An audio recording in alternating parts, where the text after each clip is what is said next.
Anita, it's your third time with us? I think it's fourth or Fourth fifth. time. Actually. Fourth or fifth. Okay. Yeah, I've done quite few. Is that a good thing?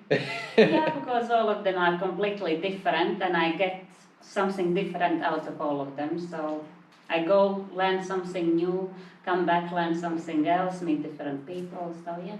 I actually found a part in Tarifa which I have never been, which is dunes. That was actually my favorite day because it was so fulfilled. I had dunes, horse riding, then Lisa's inner child, then I had the massage with Melly, I had the ride machine. So Thursday for me was like full experience altogether.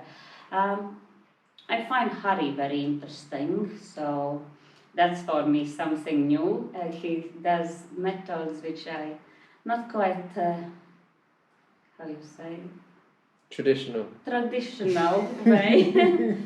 But yeah, every list retreat is amazing and you find something new about yourself and it's a great experience. This one actually was completely unplanned because it was my birthday, so I actually wasn't meant to be here. When I came for Lisa's yoga, she said I have one last space.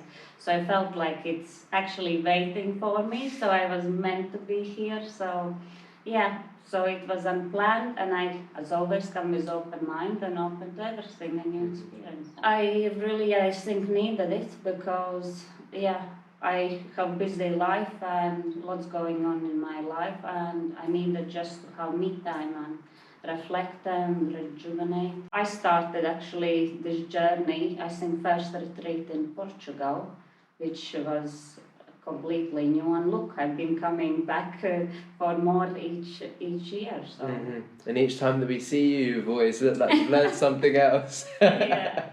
So yeah, no, absolutely 100%. I recommend Lisa's retreats. They're amazing, and yeah, welcome.